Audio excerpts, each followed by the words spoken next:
Hello दोस्तों, एक बार हम फिर से आ चुके हैं नई स्टोरी के साथ में। और आज की स्टोरी इतनी इंटरेस्टिंग होने वाली है कि मैं क्या बताऊं आपको। आप एक बार सुन लीजिए पूरी स्टोरी। ये स्टोरी श्री गुरु नानक जी के बारे में है। फोटो सबने देखी होगी, माथा टेकने सब लोग गए होंगे, लेकिन किसी से पूछे ना कि गुरु नानक जी की रियल लाइफ के बारे में बताइए, किसी को पता नहीं होगा, किसी को भी नहीं। शायद आपको भी पता नहीं है।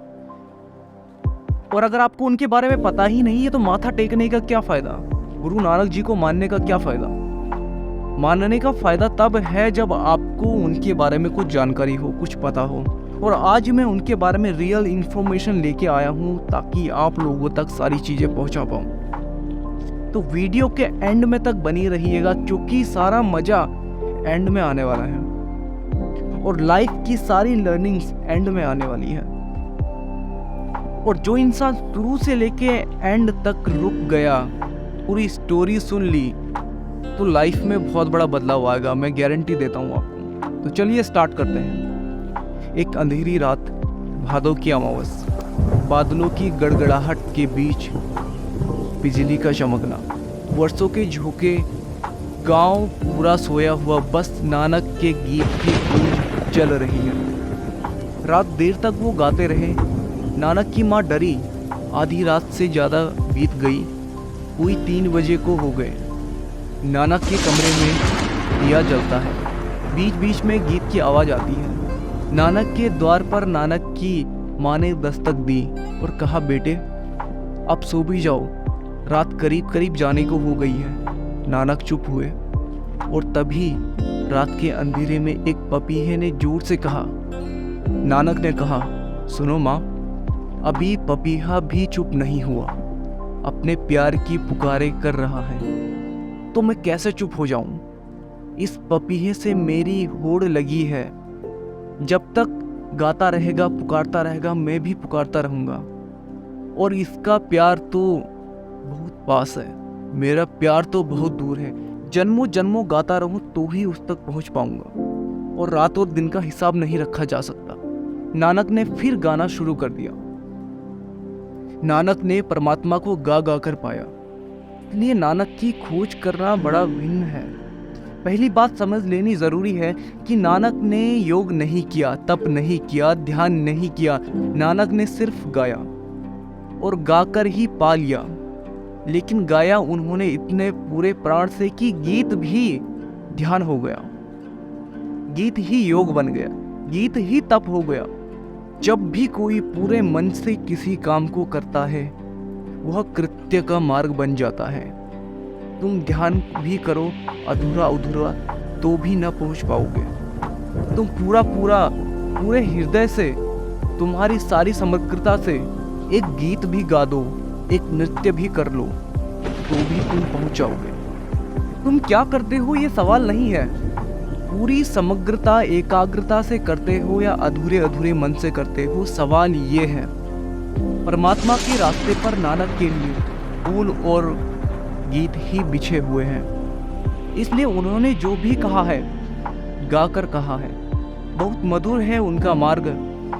जैसा कि हम कल कबीर की बात कर रहे थे, नानक वही है जो माधव को बिना तोले पी गए, फिर जीवन भर गाते रहे। ये गीत साधारण गायक नहीं है, ये गीत उसके हैं जिसने जाना है। इन गीतों में सत्य की भनक, इन गीतों में परमात्मा का प्रतिबिंब है। दूसरी बात, जप्पू जी के जन्म के संबंध में, जिस भादों की रात को मैंने बात कही, तब नानक की उम्र रही होगी करीबन 16-17। जप्पू जी का जन्म हुआ तब उनकी उम्र थी 36 वर्ष 6 माह 15 दिन। जिस घटना को मैंने उल्लेख किया, उस भादों की रात वे साधक थे, वे तलाश में थे, प्यार की पुकार चल रही थी। पीहू पीहू अभी पपीहा रट लगा रहा था, अभी मिलन न हुआ था। जप्पू जी का जन्म हुआ, यह मिलन के बाद उनका पहला उद्घोष है। पपीहा ने तो पा लिया अपने प्यार को, पीहू पीहू की रटन पूरी हुई, मिलन हो गया। उस मिलन से जो उद्घोष हुआ वह जप्पू जी है। इसलिए नानक की वाणी में जो मूल्य जप्पू जी का है वह किसी और बात का नहीं। जप्पू जी ताजी से ताजी खबर है उस लोग की। वहां से लौटकर जो उन्होंने पहली बात कही वह यही है, उस जगत से इस जगत में आकर जो पहले शब्द निर्मित हुए वही जप्पू जी है। उस घटना को भी समझ लेना है। नदी के किनारे देर रात अंधेरे में अपने साथी और सेवक मर्दाना के साथ नदी के तट पर बैठे थे। अचानक उन्होंने वस्त्र उतार दिए, बिना कुछ कहे वे नदी में उतर गए। मर्दाना पूछता भी रह गया, क्या करते हो? रात ठंडी है, अंधेरी है। दूर नदी में वे चले गए। मर्दाना पीछे पीछे गया। नानक ने डुबकी लगाई। मर्दाना सोचता था कि क्षण दो क्षण में बाहर आ जाएंगे, फिर वे बाहर नहीं आए। 10-5 मिनट तो मर्दाना ने राह देखी, फिर वह खोजने में लगा कि वे कहाँ खो गए। फिर वो चिल्लाने लगा, फिर वह किनारे किनारे दौड़ने लगा कि कहाँ हो, बोलो, आवाज़ दो। ऐसा उसे लगा कि उस नदी की लहर से एक आवाज़ आने लगी, धीरज रखो, धीरज रखो। पर नानक की कोई खबर नहीं। वह भागा भागा गांव गया। आधी रात लोगों को जगा दिया। भीड़ इकट्ठी हो गई। नानक को सभी लोग प्यार करते थे। सभी को नानक में दिखाई पड़ती थी कुछ होने की संभावना। नानक की मौजूदगी में सभी को सुगंध प्रतीत होती थी। फूल अभी खिला नहीं था, पर कली भी तो गंध देती है। सारा गांव रोने लगा। भीड़ इकट्ठी हो गई। सारी नदी तलाश डाली, इस कोने से उस कोने। लोग भागने दौड़ने लगे, लेकिन कोई पता न चला। 3 दिन बीत गए। लोगों ने मान ही लिया कि नानक को कोई जानवर खा गया, डूब गया, बह गए, किसी खाई खड्ड में उलझ गए। मान ही लिया कि मर गए। रोना पीटना हो गया। घर के लोगों ने भी समझ लिया कि अब लौटने का कोई उपाय न रहा। और ठीक तीसरे दिन रात अचानक नानक नदी से प्रकट हो गए। जब वे नदी से प्रकट हुए तो जप्पू जी उनका पहला वचन था। यह घोषणा उन्होंने की, ऐसी कहानी है। कहानी का मतलब होता है जो सच भी है और सच नहीं भी। सच इसलिए है कि वह खबरें देती है सच्चाई की, और सच इसलिए नहीं है कि वह कहानी है और प्रतीकों में खबर देती है। और जितनी गहरी बात कहनी होती है उतनी खोज करनी पड़ती है। नानक जब 3 दिन के लिए खो गए नदी में, तो कहानी है कि वे प्रकट हुए परमात्मा के द्वार में। ईश्वर का उन्हें अनुभव हुआ, जाना आंखों के सामने प्यारे को, जिसके लिए पुकारते थे, जिसके लिए गीत गाते थे, जो उनके हृदय की धड़कन धड़कन में प्यास बन गया था। उसे सामने पाया तो तृप्त हो गए। और परमात्मा ने कहा, अब तू जा और जो मैंने तुझे दिया है वह लोगों को बांट। जप्पू जी उनकी पहली भेंट है परमात्मा से लौटकर। ये कहानी है, इसके प्रतीकों को समझ लें। एक, जब तक तुम खो न जाओ, जब तक तुम न मर जाओ, तब तक परमात्मा से कोई साक्षात्कार नहीं होगा। नदी में खो या पहाड़ में खो, इससे कोई फर्क नहीं पड़ता, लेकिन तुम नहीं बचने चाहिए। तुम्हारा खो जाना ही उसका हो जाना है। तुम जब तक हो तब तक वह न हो पाए। तुम ही अड़चन हो, तुम ही दीवार हो। यह जो नदी में खो जाने की कहानी है, तुम्हें भी खो जाना पड़ेगा, तुम्हें भी डूब जाना पड़ेगा। 3 दिन लगते हैं, इसलिए तो हम जब आदमी मर जाता है तो तीसरा मनाते हैं। तीसरा हम इसलिए मनाते हैं कि मरने की घटना पूरी होने में 3 दिन लगते हैं। इतना जरूरी है। अहंकार मरता है, एकदम से नहीं, कम से कम 3 दिन का समय लेता है। इसलिए कहानी में 3 दिन है कि नानक नदी में 3 दिन खोए रहे। अहंकार पूरा गल गया, मर गया।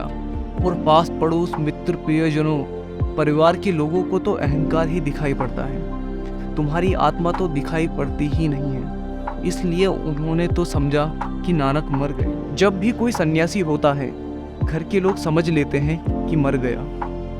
जब भी कोई परमात्मा की खोज में जाता है, घर के लोग मान लेते हैं कि खत्म हुआ, क्योंकि अब यह वही तो न रहा। टूट गई पुरानी श्रृंखला, अतीत मिटा, अब नया हुआ। बीच में 3 दिन की खाई है, इसलिए 3 दिन का प्रतीक है। 3 दिन बाद नानक लौट आए। जो भी खोता है वो लौट आता है, लेकिन नया होकर लौटता है। जो भी जाता है उस मार्ग पर वापस आता है, लेकिन जा रहा था तब प्यासा था।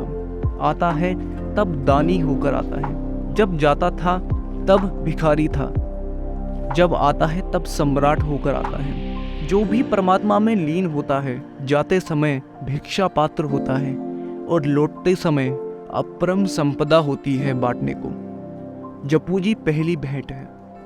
परमात्मा के सामने प्रकट होना, प्यारे को पा लेना, इन्हें तुम बिल्कुल प्रतीक को भाषागत रूप में सच मत समझ लेना, क्योंकि कहीं कोई परमात्मा बैठा हुआ नहीं है जिसके सामने तुम प्रकट हो जाओ।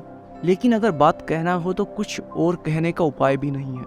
जब तुम मिटते हो तो जो आँख के सामने होता है वही परमात्मा है। परमात्मा कोई व्यक्ति नहीं है, परमात्मा निराकार शक्ति है। तुम उसके सामने कैसे हो सकोगे? जहाँ तुम देखोगे वही वह है। जिस दिन आँख खुलेगी सब वही है, बस तुम मिट जाओ और आँख खुल जाए। अहंकार तुम्हारी आँख में पड़ा हुआ कंकड़ है, उसके हटते ही परमात्मा प्रकट हो जाता है। और परमात्मा प्रकट ही था, तुम मौजूद नहीं थे। नानक मिटे, परमात्मा प्रकट हो गया। जैसे ही परमात्मा प्रकट हो जाता है तुम भी परमात्मा हो गए, क्योंकि उसके सामने अतिरिक्त और कुछ भी नहीं है। नानक लौटे, परमात्मा होकर लौटे। फिर उन्होंने जो भी कहा, एक एक शब्द बहुमूल्य है। फिर उस एक एक शब्द को हम कोई भी कीमत दें तो भी कीमत छोटी पड़ेगी। फिर एक एक शब्द वेद वचन। तो दोस्तों, कैसी लगी आपको आज की लर्निंग्स? आई होप बहुत कुछ आपने सीखा होगा। मैं तो बहुत कुछ सीखा हूँ इस स्टोरी से। अगर स्टोरी अच्छी लगी हो तो कमेंट में हमें ज़रूर मैसेज करिएगा। आगे भी इसी तरीके की स्टोरीज लाते रहेंगे आपके लिए। Wish you all the best. Thank you so much.